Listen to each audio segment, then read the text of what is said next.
Do you remember that show, Stickin' Around? Is that like a Canadian show? Stick around, ding, ding, ding, ding, ding.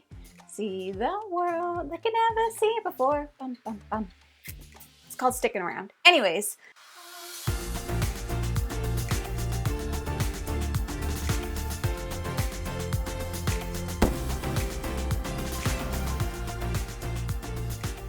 Hello everyone, welcome back to Foster the Meeple, a channel all about board games and board gamey things. Today's video is definitely one of those board gamey things kind of videos. So today's video is all about starting a board game YouTube channel. Jeff and I get questions all the time from people who are looking to get into making content on board games, starting a channel. They have lots of questions. So I just thought it would be fun to maybe make a video about this topic, maybe talking about some of the different things that people need to think of, and just maybe sharing some of my experience in creating content specifically for board games, but just in general. So that's what today's video is all about. So if it sounds like something that you might be interested in learning about, or you just want to sit and listen to me chat about all the different things in terms of content creation, feel free to stick around. So the first thing that I do want to start with that I think is kind of the most important piece is the why and the how. So I feel like you hear a lot of people talking about like if you're going to start a business, or you're going to start a YouTube channel, or you're going to start whatever, the first thing that you need to know is, what is your why? Like, why do you want to do this? And there are so many different reasons why people want to start a YouTube channel. A lot of people in the board game space, their reason is because they love board games and they want to share the hobby that they love, which I think is a great why. So for this section, I want to talk about my why, how we started, and just to see if that kind of is helpful for you. But I do think kind of the biggest thing is figuring out what is your why. And your why can be literally anything. For some people, like I said, it's just, I want to make content about this hobby that I love. For some people, it's they want to find a new side hustle, a way to make money, which we'll talk about in a little bit. So some people might know this, some people might not, but before we started Foster the Meeple, Jeff and I had another YouTube channel called McGurd Burks. It was on BookTube side of the world. We talked about books, we did a lot of fun stuff, and Jeff and I did that together for almost 8 years. We got to a point in that other channel where Jeff didn't really want to make the content anymore, so I was doing it on my own and I wasn't having as much fun. We weren't reading as much, and so it just kind of fizzled out. I think the thing is that we went into that YouTube channel just for something to do. I was interested in YouTube. That was my why. I just wanted to try something new. When we started the board game channel, aka Foster the Meeple, where you are right now, it was a little bit different. So one thing that I discovered from our previous channel is that I love making content. It doesn't really matter what it's about. I really enjoy the whole process of filming and editing and posting and engaging with people. I loved all of it, and I really, really missed that. And I also missed having something that Jeff and I kind of did together. The other thing that I noticed when we stopped doing the book channel is a lot of those friendships that I had developed through that channel were gone. Jeff and I had recently moved to a new house in the middle of nowhere where we didn't know anyone, and so we didn't have a lot of friends. We had a couple of friends, and I found that when we had the BookTube channel, I made so many new friends and connections through that, and it was something that I was missing in my life. So my why for starting Foster the Meeple and just trying it out again is, well, there's a couple of things, but my main why was I wanted to make friends. That was it. I had no other expectations going in. I didn't expect the channel to grow. I didn't expect it to be this big thing. I just wanted an avenue to make some friends who had similar interests like board games, because the friends that we did have in real life didn't really care about something that, you know, Jeff and I just loved so much, because board games were a huge part of our lives. One of our things was, wouldn't it be cool if one day we got like a free board game? Wouldn't that be so cool? And it was so cool when it happened. On the other side of that, my why was also because I missed making content, and I make content because I have to. Like, I don't know how to not. I've been doing it since 2012, and it's something that I'm so passionate about and I love doing. And so I didn't want it to end, and it had kind of ended when the BookTube channel kind of fizzled out. And so I just wanted to get back to making content. So my why, make friends, and I love making content. I love board games and I love YouTube. Jeff's why is very similar. He wanted to build community and make connections as well. And I would definitely say that so far in our experience, we have been very successful at that. Like, we have made so many like amazing connections and friendships. Like, our best friends in the whole wide world now are people that we have met from doing Foster the Meeple. Think about why you're doing it, and be honest with yourself, I guess, about why you're doing it, because there's some people that might say one thing, but really they want another thing, and it's okay to want whatever you want. That's okay. Okay, we're in a different part of the house now. I thought, just to be fun, let's move around throughout this entire video just to switch up the scenery. Why not? And if you're wondering, where the heck is Jeff? Great question. He's not here. He's in Edmonton. He left me to my own devices for a week. But the next thing that I wanted to talk about in this video that kind of leads up after the why is authenticity. So the reason why I wanted to have this section in the video is because one thing that I see a lot with people who are just starting out making content is I can very easily tell that they are not being their authentic selves. People can tell if you're acting, people can tell if you're kind of putting on a show for them. And, you know, for some people that's fine. But what I notice is that people are drawn to authenticity. They're drawn to people who are just being themselves genuinely. And if you are yourself, like, you will find your audience, like, you will find your people. Not everybody is going to like you, and that's okay. But some people really will, and they're really gonna relate with you, and you want to be able to give them that and also give yourself that. We already have a Rodney Smith. We already have the Brothers Mirth. We already have a Rado. We already have a Jeff and Jamie of Foster the Meeple, and there's so many people out there who will start a channel and they will mimic other channels. I call it the board game voice. It is uncomfortable for people to be on camera. It is. And that is, I think, why so many people try to almost like ham it up a little bit. But I don't think that you connect as well with the viewers if you're putting on more of an act, unless that's the whole point of your show. There's only one you, and that's a special thing. We already have other people, so just be you and you'll find your people. And I think above everything, like, that is one of the best pieces of advice that I have, is just be you, be authentic, and don't copy other people. I often find inspiration from non-board gaming channels specifically because, you know, I consume a lot of content. Like, if you're out there making content, I probably watch it because I watch everything. Find inspiration through others, but then just make it your own. Like, I think a big thing in our space and in many spaces is like top 10 lists. Everybody's gonna make a top 10 board games of all time, or a top 10 two-player games of all time, or a top 10 whatever. And it's totally fine to do that because that's what people like to watch. You know, I recently asked our Discord community, what's your favorite kind of content? Hi, baby.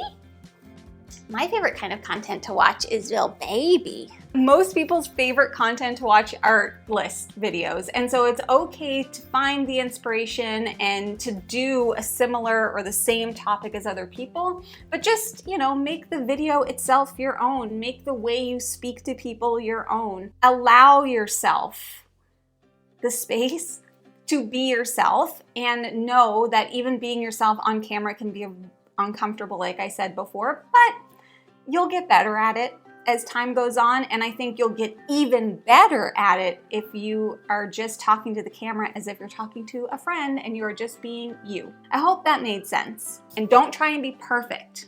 Perfect people don't exist, except for Taylor Swift. So we can't all be Taylor, that's for sure. Trust me, I've tried. This is Reginald.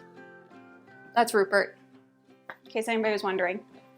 Okay, I'm in a totally different spot now, obviously. Anyways, the next thing that I wanted to talk about is community, building a community. So I think that one of the most important things that you can do when starting a YouTube channel, starting a board game YouTube channel, is to focus on community first, even possibly before you start making any content at all. And I know a lot of people that have done this and it has definitely worked for them. And so what do I mean by that? There's a lot of things. I'm not saying go out and make a Discord and build a community from nothing. That's kind of hard to do. With that being said, there are a ton of different Discord communities that you can join that are in the board game space. And that is everything from different channels. So obviously we have a Discord community. There's a ton of people in there. Most publishers have a Discord community. There are other Discord communities that are from friendly local game stores and just gaming groups and certain topics. So join some Discord communities and start to get to know people within those communities.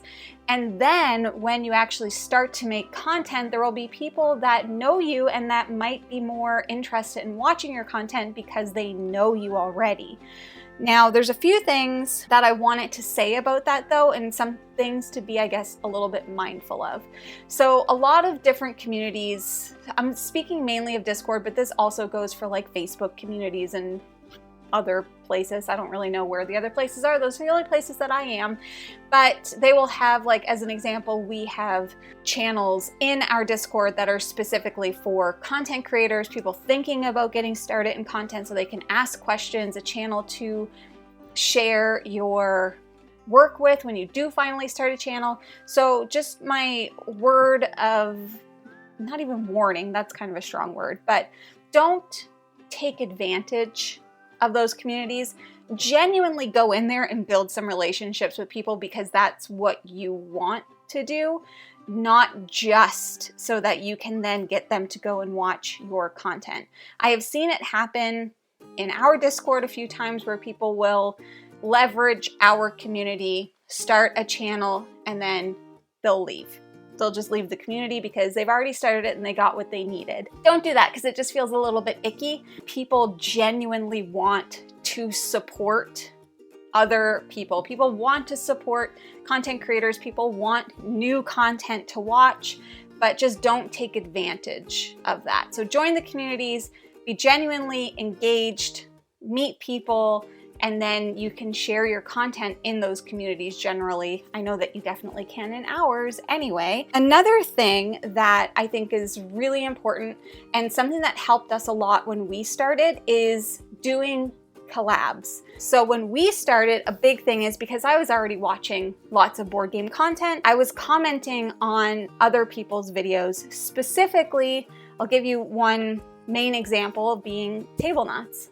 I commented on their videos. I found Table Knots and was immediately like, I love these guys. I love their vibe. I want to get to know them. I think that they'd be fun to be friends with and hang out with. So I started commenting on their videos because, it's kind of hard to just go to someone and be like, hey, I think be friends, you and me, how about it? Like, it's hard to do that. So I just started commenting on their videos, and then they started watching our content and commenting. And then from there, we started to collaborate with each other. And I think collaborating with other creators is a really fun way to kind of engage in content creation, but it also is a way for you to share what you're doing with somebody else's audience, and it's a mutually beneficial thing because they'll do the same thing.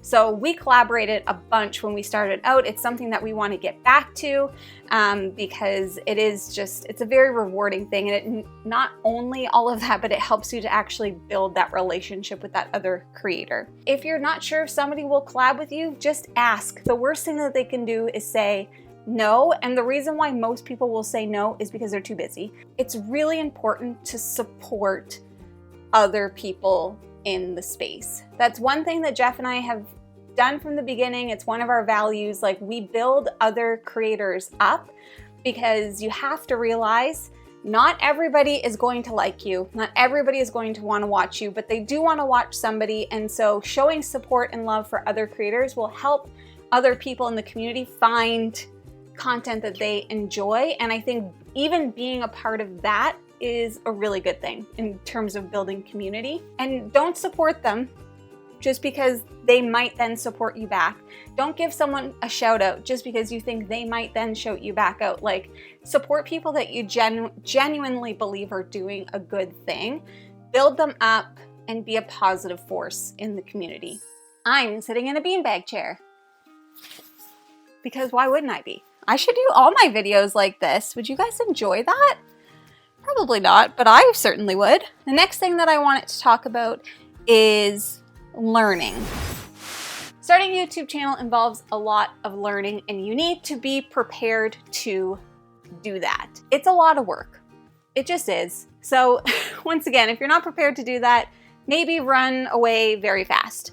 But here are the things that you need to learn if you don't already know how to do these things. You need to learn about filming, aka cameras, settings, lighting, microphones, which, by the way, sound is the hardest thing in my opinion to learn. It's ridiculous. You need to learn about equipment, what kind of tripod to get. If you find a good one, let me friggin' know because mine sucks. You need to learn about editing because, I mean, you could just film a video and throw it up online. You could, but you probably shouldn't. Honestly, you need to edit your videos. You need to learn about YouTube, how to set up a YouTube channel, how to upload your videos, how to do the descriptions, how to do XYZ. You need to learn about the analytical tools in YouTube. You don't need to, but if you want to like grow, you kind of need to learn those things. You need to learn how to make thumbnails. Thumbnails are very important and very difficult. It might just seem easy, like a picture, but it's not. There's like science that goes into thumbnails. I'm still learning. I don't think that our thumbnails are very good, but if you want people to click on your video, the thumbnail is one of the main ways that you get people to do that. You need to learn how to be organized and how to plan. You need to learn about marketing if you want people to find your channel. And then if you want to go even further, like learning and editing about things like color grading and sound design and music choices. If that all doesn't excite you, then this probably isn't the adventure for you. Once again, you don't have to do all of those things, but there's some of those things that you do need to do. You do need to film yourself. Speaking of which, you need to learn how to talk on camera. You need to learn how to get comfortable in front of a camera. I'm not saying any of this to deter you. I'm saying this to be realistic and that these are the things that you are going to need to do, and know that these things take time. Well, a video like this is probably going to take me, I don't know, I've already been filming for like an hour and I'm only halfway through. And then after that, I'm gonna have to edit it, which is going to take me a couple more hours, maybe 3 hours to edit, depending on how long this video is. Within that, I also do color grading, and I will probably find some music and some sound effects to go along with it. And then I have to make the thumbnail, And then I have to upload the video, I have to do the description, I have to make the thumbnail I already said, I have to schedule it, I have to re-watch it to make sure everything's okay. Just one video takes time, a lot of time. That all being said, it all is going to depend on how you want to structure your channel and how you want to make content. Obviously, we do 3 videos a week, so it's a lot of time. Now, if you only do 1 video a week, it's a little bit less time. If you only do 1 video a month, it's a lot less time for that. And it also depends, like, are you adding B-roll or are you just sitting and talking? Are you going to add titles or not? All of those things add to the time, and all of those things are things that you need to learn. If all of that sounds terrible and the only thing that excites you is sitting down and talking to the camera, unless you have somebody to do all of the other work, it's not going to be very fun for you. If you're wondering, like, well, how did you learn how to do all of these things? I watched YouTube videos, I fiddled around with the camera. This is my 6th or 7th camera that I've had. I've upgraded my equipment. I have tested different microphones, and yet still people complain about everything, which is fine. Jeff would never have a YouTube channel on his own. He likes the filming part and he loves the community part of it, but he wouldn't ever want to edit, which is something that I love to do. Like, I can spend hours on Epidemic Sound looking for the right sound effects. I'm just saying, you gotta love it. All right, where were we? Oh, okay. That's right. We were talking about making content. So let me go through like the equipment that you need, YouTube stuff, etc. Let me actually turn and face you though, instead of sitting to the side like a weirdo. Listen, we could get into it here and talk about like all of the things that you can get. That would be so amazing. You don't need everything. I'll go through a bunch of stuff, but all you need is a camera and a microphone and a tripod. But some people put their cameras leaning up against shelves and stuff, which I think is totally fine. Camera. You need a camera, and you can use an iPhone, you can use a cell phone, whatever. The, I'll just say iPhone because that's what I have. The iPhones now have amazing cameras in them, and that's all you need. I know I have friends, I think the Table Nuts guys still film on an iPhone, and it looks great. So you don't need a super expensive camera. However, if you do want a camera, I would recommend a mirrorless camera because they are just the easiest to use. Really, you just kind of set them up, you set the settings to whatever you want. If you don't know how to do that, you don't want to learn, you can just set it to auto and click record and film. I have the Canon EOS R8. I also have the Canon R10, but if you're looking for a good like starting camera, the Canon M50.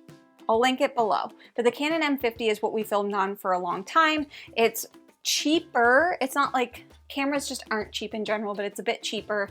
It has great autofocus. The only thing that I don't like about it is that it has a filming limit of 30 minutes, so you just need to be mindful of that. And almost more important than the camera, honestly, is you need a microphone.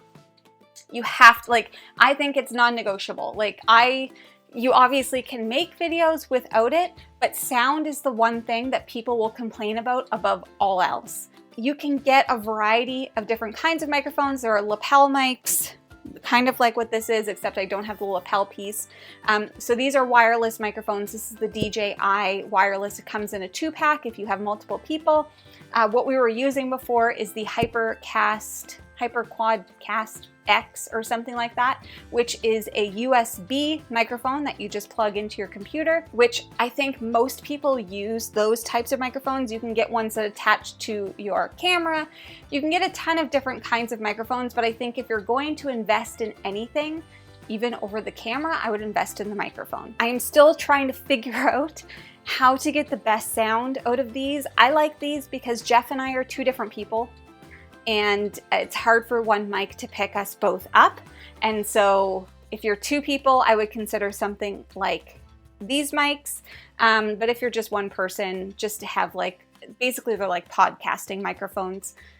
They're great. I use Audacity to record my audio.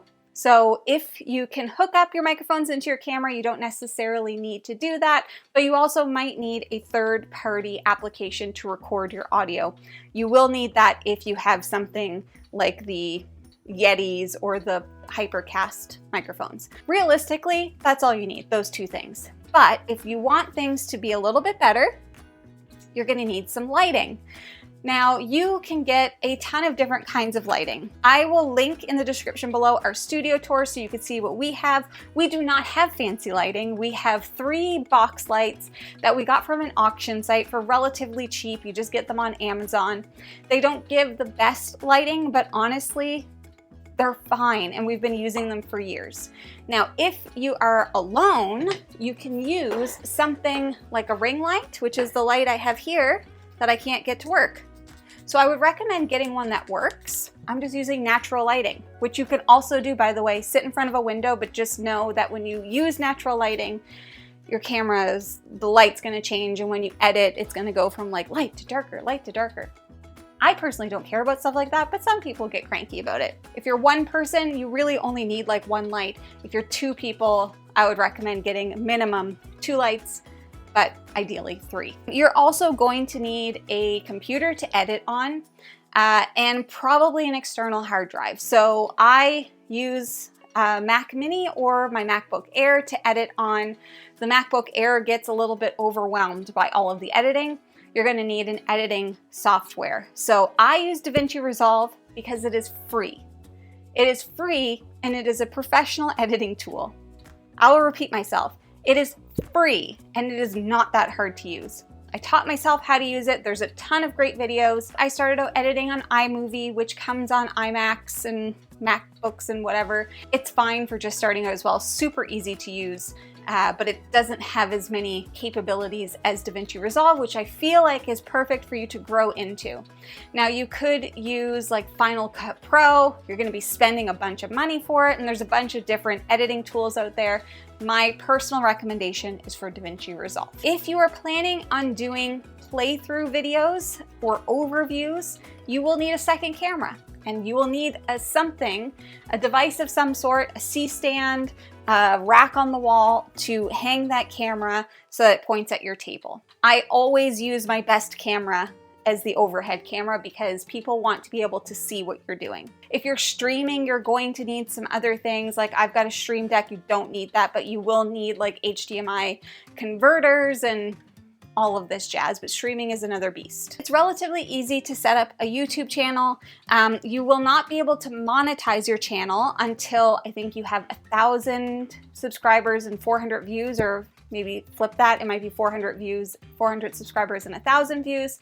But just know you can't monetize your channel right away, but actually setting up the YouTube channel itself, you will need to think about things like having a logo or a profile picture, a cover photo, a description. You will have to have an email address that people can reach you on if they want to work with you. And then for things like creating thumbnails, I just use Canva because it's free. I do use Canva Pro though, so I do pay for that, but you don't need to. Think before you start the channel, how much content do you want to make? Like I said, we make 3 videos a week. And it's a lot. So if you know how many, my recommendation, go for 1 a week, maybe 2. You can make more if you've got the time to do it. Pick certain dates and times that you are going to be releasing your videos. I don't necessarily think that YouTube cares as much anymore as it used to about consistency in terms of your posting and stuff like that. However, your community will. I know like our community, they know every Tuesday, Thursday, and Saturday, they can expect a video from us at 3 p.m. Eastern on Tuesdays and Thursdays and 9:30 a.m. Eastern on Saturdays. And I think that's really helpful. Not only helpful for people who are expecting your content, but helpful for you in planning your content. My biggest thing is planning. I have our videos planned out for months, I think until mid-October or something like that. If you don't do something like this full time, you will need to plan in advance. It'll just make your life so much easier because then you can look at your schedule and be like, okay, we're filming our top 10 co-op games. Perfect. So when you sit down to film, you already know what you need to do, and it's not gonna take more time to do it, and you will be happier for it. Edit, edit, edit, edit. I think a lot of people, this might be hard for them to hear. There's things that you will say that you think are important, but they're not. So cut them out. Try and make the tempo of your videos quicker. Now, obviously this video I feel like is gonna be a very rambly video by me because I have so much to get through. But most of our content, you'll notice it's pretty snappy. Like, I cut out so much stuff. Now, as you get better at making content, as you figure out how to say less, it'll be easier for you to edit. If you think nothing needs to be cut out of your video, it probably does. If you say things a lot, like I mentioned, well, then that means you've already said it and it doesn't need to be said again. I'm not saying that we don't do this and that we're perfect, but I am saying it is something that I notice, that if it's already been said, it doesn't need to be said again. People often ask us, is it better to make one video a week or should I make multiple videos a week? Will the YouTube algorithm be mad if I only make one video a month? Before I even get into it, don't make content for the algorithm, because the algorithm changes constantly. All YouTube cares about is that people are on YouTube and that they're staying on YouTube. So it's more important to think about the engaging content that you're gonna make versus how much content you're gonna make. Don't make it for the algorithm. Don't force yourself to make a ton of content, because the algorithm's only gonna love me if I make 7 videos a week. It's not true. Do I make 1 or do I make more? The answer is, yeah, do whatever you want. Just create content that you enjoy making and that you yourself enjoy watching. If you start making videos that you would never watch, other people aren't gonna watch them either. If you don't genuinely seem excited about the content that you're making, and it seems like you're just making videos because this is what people want me to make and blah, blah, blah, blah, blah, people will be able to tell. So just make content that you enjoy making. Okay. Now we're gonna get into some of the spicy stuff, some fun stuff. Let's do that. Boop. We're over here now. This is Laszlo. If you've ever watched What We Do in the Shadows, the TV show, does this not look like Laszlo? That's why I bought it, because he's kind of creepy and weird. So he's my Jeff stand-in for right now. And honestly, I don't usually do videos standing up, so I don't know what to do with myself. We are now going to be talking about expectation versus reality when it comes to creating content in the board game space. I feel like there's certain things that don't get talked about a lot, and this is maybe one of them. I think there's a lot of people that come into this space with an expectation that might be a little bit unrealistic about what it means and what success looks like and all of these different things. So I just wanted to touch on that a wee bit. Laszlo, you in? Okay, and the first thing is that there are people out there, you may be one of them, and if this is your goal, it's totally a perfectly great goal. But a lot of people come in saying that I want to make board game content, I want to make content because I want to go full time. So I think that's great. I just need to start off by saying that I would love to go full time in content creation. However, it's an unlikely thing that can happen. There's only a few people in the space that can do this type of content creation full time. And I say specifically in this space because the niche of board games in general is minuscule in comparison to other niches on YouTube. So, like, as an example, lifestyle, beauty, video games, home renovations, these types of niches, like the channels, BookTube, the biggest channels are in the millions and millions of subscribers, hundreds and hundreds of thousands of views. The reality is that those types of creators are more likely to be able to go full-time than somebody in the board game space.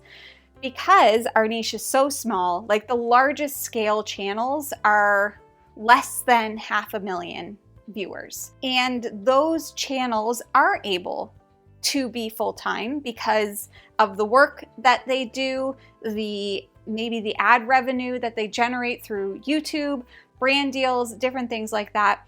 But that is just not the reality for a lot of creators within this space. So I just wanted to kind of be clear about that, because I don't think a lot of people really talk about like the financial side of things. I don't know why we don't talk about it, because I think it's important for people to kind of talk about this stuff. I guess I'll break it down like this. Like, YouTube pays you when you are monetized through ad revenue. The ad revenue that you are making is going to be dependent on a few things, but primarily on your views that you get. So not even necessarily your subscriber count, it is your views that are going to matter more. This is one of the reasons why people might make more content, because, you know, generally speaking, if you make 5 videos in a week versus 1, there's a better chance that you get more views on 5 videos versus 1 video. It's not always the case. But with all that being said, it's still not a ton of money, because some months on YouTube, the views are really low. Depending on what kind of videos we're putting out, the views could be really low. Depending on what kind of videos we put out, the views could be really high. Depending on the time of year, there's a bunch of factors. And so it fluctuates and is also not a consistent number that you can rely on. So it's kind of hard to build a life, I guess, around that. And so you're probably wondering then, how do some people do it? And the primary way is going to be through paid content. So when you kind of get into this hobby, doing paid content might not be one of your goals. It certainly wasn't one of our goals, but it is something that will most likely happen eventually. There is no set pricing on how people price anything in this space. There are no regulations. You can charge as little or as much as you want. Whether or not people will pay that amount is kind of up to the publisher, but that's another way that people make money. Even with that, it's still might not be enough to sustain a full-time salary, and it is also inconsistent, right? Because one month you might have like 10 paid videos, and the next month you might have 0, and you just need to learn how to balance that. And the expectation versus, oh, I can do it, I just need to make great videos, maybe, but maybe not. So a lot of people that are full-time in content creation also have other roles that they play. Maybe they do some work for a publisher, or maybe they make videos for another larger channel like Board Game Geek. As an example, I also make videos for Board Game Geek, which gives me a little bit more to go towards that content creation bucket. I only say this because it is something that I hear a lot. Oh, how do I go full-time? How do I go full-time? And it's like, you can do it, but it's going to take a while, and you might need to find a few different avenues to do it. Another thing that I wanted to talk about in terms of expectation versus reality is growth on YouTube. I think people start making videos, and we have these comments all the time. I'm making videos and nobody's watching, and my subs are growing really slow. Well, why is that? And it's like, that's just how YouTube works. It's not going to catch on right away. There are a few people that it happens for. We've seen a few people, a few channels that have grown really quickly. That's not the norm. So I think the norm is slow and steady. You're not going to get a ton of views right away. You're not going to get a ton of subscribers right away. It may take time, but I personally believe that allowing things to grow at a steady and slow pace and to let it happen organically is the best way for it to happen. I think that for us, we built a community around Foster the Meeple, and we don't want huge channels to shout us out. We don't want people to send people to us that aren't actually going to watch our videos and care about our videos. Like, we want our community to be here because they want to be here. And if you feel that same way, then the reality is sometimes it just takes a while. And one other thing that I will say, it's like, oh, you've grown so fast, and there's some channels who have grown so fast. We had a head start. Keep that in mind. We had another YouTube channel that had, I think when we left, it had like 13,000 subscribers. And we had some really dedicated people on that channel who came with us to Foster the Meeple. So we reached that first 1,000 subscribers, 2,000 subscribers pretty quickly, but we had a head start. We had people already. And we had also already built up some friendships within the community. And that's okay if people have a head start. Just don't expect the fast growth, because it is unrealistic that it will happen for you. And that might be hard to hear. Like I said, I watch a ton of YouTube videos, and there's some really amazing creators out there that I really wish that more people would watch, but they're not finding them for whatever reason. Maybe readjust your expectations that your channel's not gonna blow up.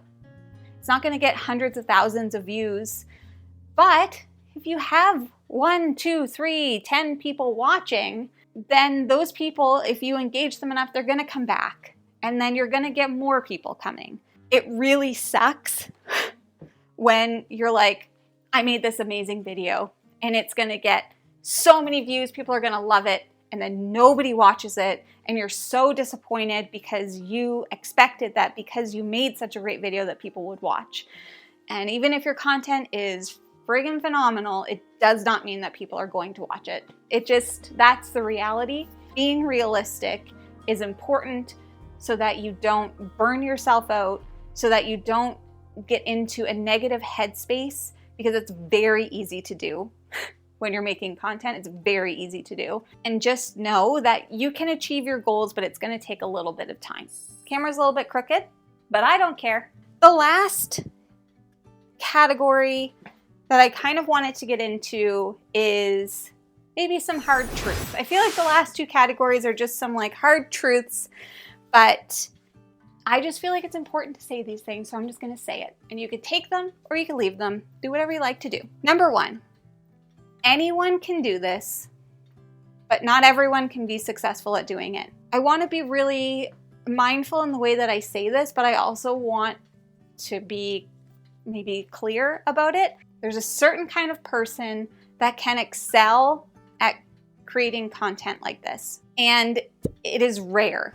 I think absolutely anyone can sit down, you can start a YouTube channel. It's not that hard to do. If you're just doing it for fun, I think that's great. And if it blows up, then that's awesome. But if it doesn't, you cannot beat yourself up about it. If your videos are not fun to watch, if they're not engaging, if they're kind of boring, if you're not relating to people, if you're not being you, people aren't gonna watch because they're not gonna have fun watching you. And that's a really thing to have to say to somebody, and I don't want to say that to anybody, but the reality is some people just aren't good in front of a camera. I've said it before, but not everybody's going to like you, and some people really struggle with that. Like, Foster the Meeple is not for everybody. Trust me, I know. Because I'm a woman, I'm not for everybody. Because we're a married couple, we're not for everybody. Because we sing and we do chipmunk voices, we're not for everybody. Because we make games mistakes, we're not for everybody. Because of our personalities, we're not for everybody. Because of this, we're not for everybody. But we are for some people. It's just a spectrum, and I can't predict that for you. But if you're okay with not being a huge channel, you just want to do it for fun, I honestly think no matter what, you should just be doing this for fun, because if you're not having fun, then I don't know why you're doing it. Okay, moving on. Negative comments are going to happen, and you need to be prepared for that. And you need to figure out a way to deal with that, how to respond or not respond to that. I think it is a reality. People are just jerks on the internet.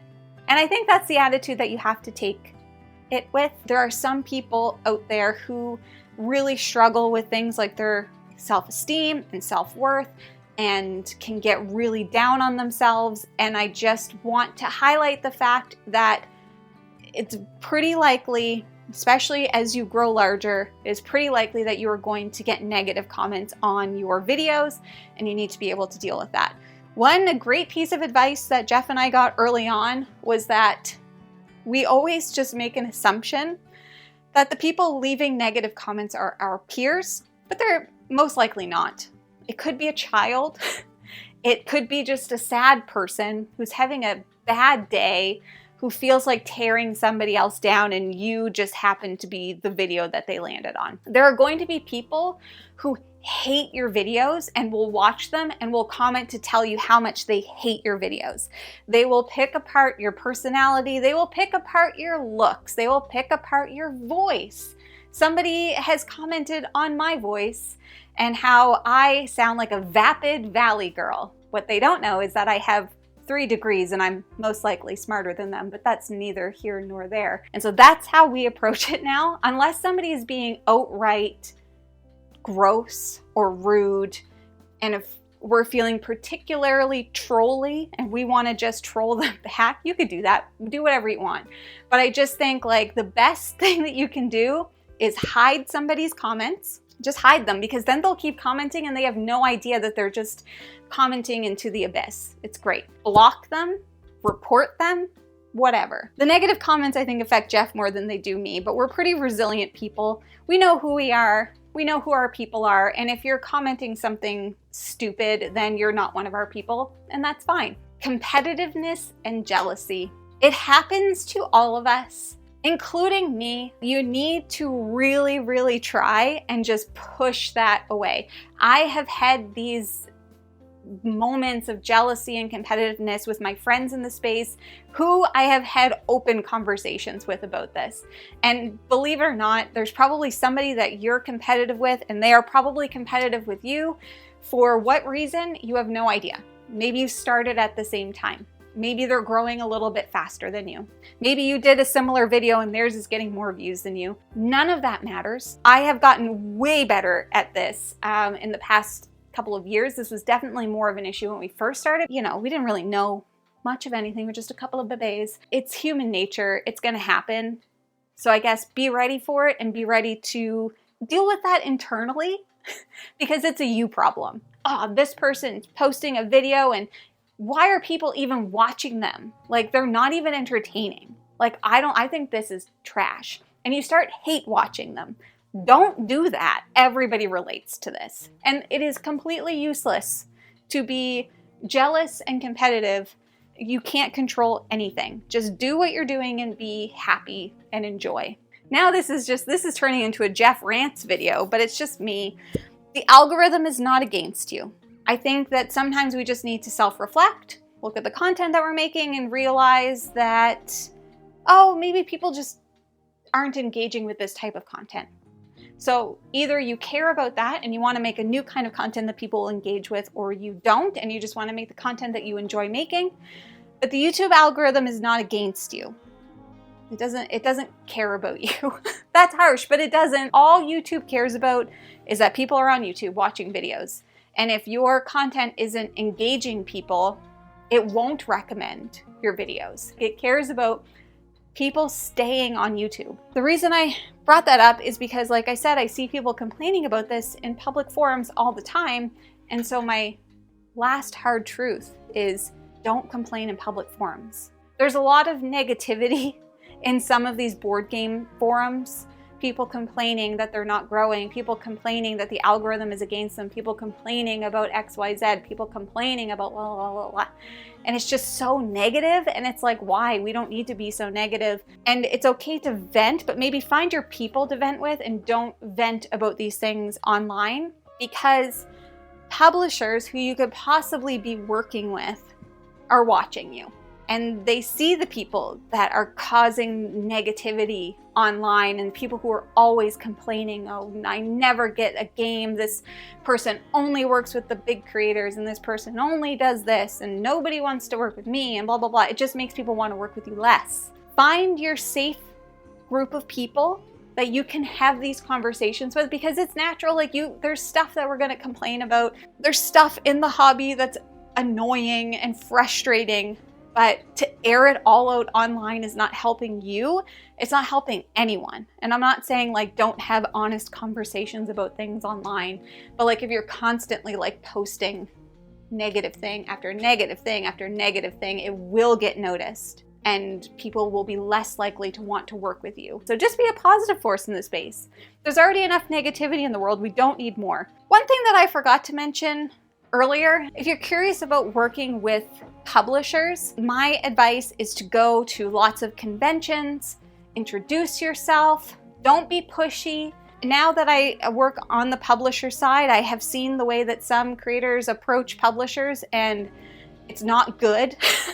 Don't be like, well, I make content, you should give me this game for free. No, don't do that. That's so rude. Like, it's terribly rude. My advice, if you would like to work with a publisher, I would reach out to them through email or at a convention or wherever and say, hey, I love your games. These are the games of yours that I've played. I have covered these ones. My audience, my viewers really enjoy your games, and I would really love to cover this game. And here's how I would like to cover it. Like, if you've never worked with that publisher before, do some content for them, do a review, do whatever for free. Be engaging, keep in communication with them, and they're more likely to want to work with you as you grow. Not every publisher will only work with the big creators. Publishers, it's actually more beneficial for them to work with a huge variety of creators, big, small, and everywhere in between, because everybody has a different audience. So a publisher can't pay everyone to do everything. It's not realistic. The hobby space isn't that big. There's a lot of money in some publishers, but not in all publishers. So their budgets can be small. Don't demand things from publishers, please. Just don't do it. It's just not a good look. So those are just a bunch of thoughts that I wrote down on the subject of getting started in board game YouTubing. My thoughts, my feelings, my advice. It's not like a step-to-step guide on how to do it, but what I will say is that if you are interested in starting a board game YouTube channel and you would like some advice or you just want someone to talk to, please feel free to reach out to me. You can find me on Discord. The links for our Discord are always in the description below. You can message me privately and we can talk about some of these things.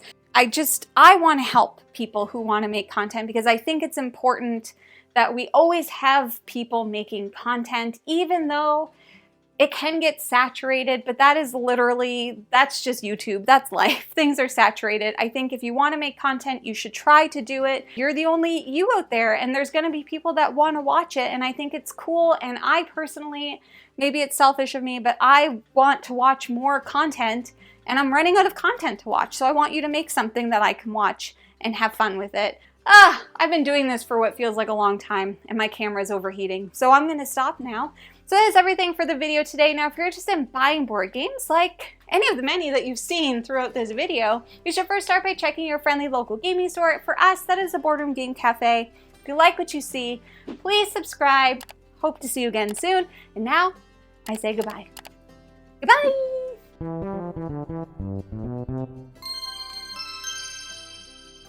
This is like an awkward way to be sitting.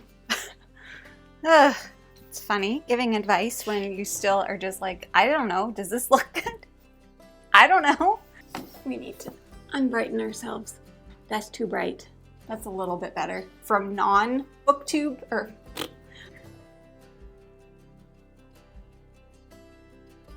Okay, I regret putting her on the table. Be yourself, okay? Be yourself. Well, this is fun. This is a fun little area that we're in now.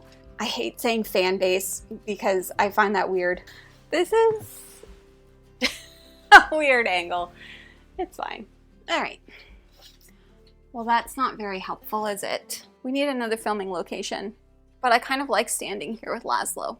It'll be fine, Laszlo. People don't need us to move, and I don't have any more weird paintings that I can stand in front of. Truths. It's a hard word to say.